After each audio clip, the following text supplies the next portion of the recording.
O episódio 11 começa com um dos oficiais comentando que ainda não consegue acreditar que o Kaiju número 8 era, na verdade, um membro da Força de Defesa.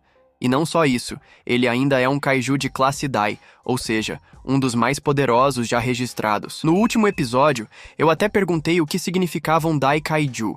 Então deixa eu esclarecer. Basicamente, esse título é dado com base no nível de poder do Kaiju, determinando o quão perigoso ele é. Enquanto isso, os oficiais discutem se devem ou não divulgar essa informação para a mídia. Mas, obviamente, eles já esconderam a existência do Kaiju número 9.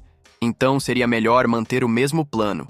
Eliminar o número 8 em segredo e garantir que ninguém descubra. Por outro lado, algumas pessoas sugerem usar ele como uma arma, aproveitando sua força. Mas quem toma a palavra é ninguém menos que o diretor-geral Isao Shinomiya, o pai de Kikoru. Ele corta a discussão e diz que já ordenou à terceira divisão que capture o Kaiju número 8 e o entregue à força de defesa. Ou seja, não tem conversa, Kafka vai ser capturado de qualquer jeito. Agora, falando nele, Kafka está completamente amarrado e sob vigilância total, com os cientistas monitorando seus sinais vitais para garantir que ele não tente se transformar. Mas claro, se ele realmente quisesse, poderia facilmente escapar dali quebrando tudo. Preso, Kafka fica refletindo sobre o que pode acontecer com ele. Ele se lembra de quando estava no café com Ichikawa e Shinomiya, quando foi dito que kaijus extremamente poderosos recebem um número e são transformados em armas. Ou seja, existe a possibilidade real de que partes do seu corpo sejam usadas para fabricar armamentos. Esse pensamento o atormenta, principalmente porque ele estava finalmente se aproximando de Mina, mas agora nem sabe se terá a chance de ficar ao lado dela novamente. Ele imagina que Mina deve estar furiosa, e falando nela, Mina, Hoshina e outros membros da Força de Defesa chegam até Kafka. Mina diz que chegou a hora, e Kafka tenta chamá-la. Mina, mas ela ignora completamente. Desesperado, Kafka se dirige ao vice-capitão Hoshina. Vice-capitão, me desculpe! Mas Hoshina, sério, responde. Não diga uma palavra, levante-se! E assim, Kafka é levado embora. Ele sabe que escondeu um segredo enorme da equipe, então a reação deles faz sentido. Lá fora, todo o terceiro esquadrão está reunido, incluindo Ichikawa, mas Kafka nem tem coragem de encará-lo, porque sabe o quanto Ichikawa já fez por ele. No momento em que Kafka sobe no caminhão para ser transportado, Ichikawa finalmente reage.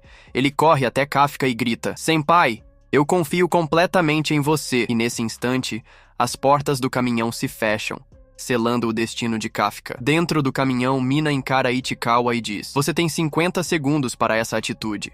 Ela continua, aqui dentro não há câmeras. Quando você se jogou para nos salvar sem pensar duas vezes, eu fiquei chocada ao ver você como um kaiju. Mas naquele momento, eu também me disse que isso era exatamente algo que você faria. Estou preparando todos os documentos e gravações para te ajudar. Se conseguirmos provar que você ainda é humano, talvez possamos te salvar. Além disso, vamos relatar todas as suas contribuições como oficial da terceira divisão. Nenhum de nós vê você como um inimigo. Kafka sente um alívio enorme ao ouvir isso. Ele se senta e Mina começa a preencher algumas formalidades. Então, ele a encara e pergunta, Mina, eu ainda posso tentar lutar ao seu lado? Mina para por um instante, olha para ele e responde, sim, você pode. Eu sempre vou te esperar. As palavras de Mina tocam Kafka profundamente. Ele não consegue segurar as lágrimas e fica completamente emocionado. O caminhão começa a se mover e Hoshina caminha até a frente da tropa. Terceira divisão, saudar! Todos os soldados fazem uma saudação respeitosa. Keiji, ao lado,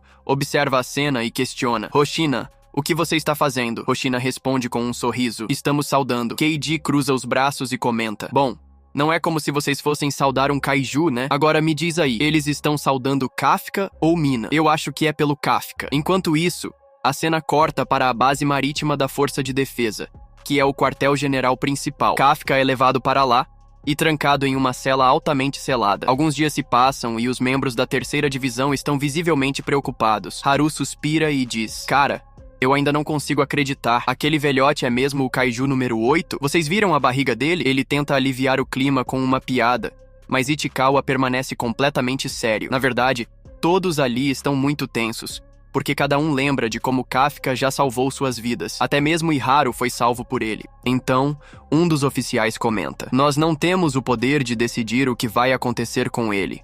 Isso cabe ao Burou. Outro completa. Isso não é pouca coisa. Se as pessoas descobrirem que um humano pode se transformar em kaiju, o pânico vai se espalhar.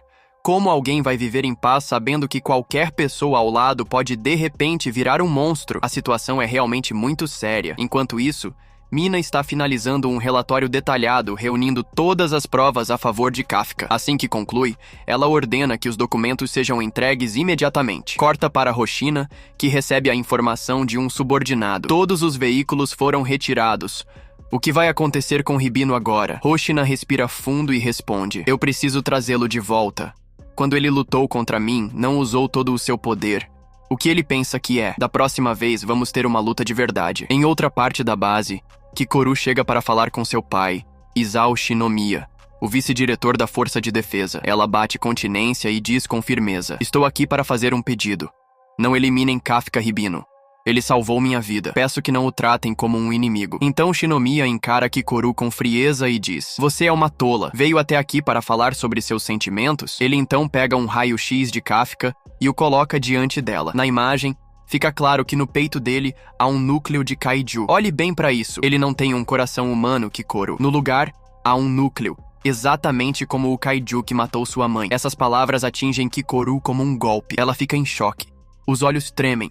E sem dizer nada, ela se vira e começa a sair. Mas antes de partir, ela olha para o pai e declara com firmeza: mesmo assim, eu ainda quero acreditar nele. A cena corta para Kafka, que está exausto após uma série de exames físicos e experimentos. Ele sente seu corpo pesado e desgastado, mas sua mente está cheia de pensamentos sobre seus companheiros. Eu queria tanto dizer algo para eles, mas o que posso fazer agora? Enquanto isso, Mina está ocupada lidando com questões estratégicas. Após o último ataque Kaiju, o sistema de defesa de Tachikawa sofreu danos críticos e não está operacional há 25 minutos. Isso significa que os novos recrutas não podem mais ser treinados lá.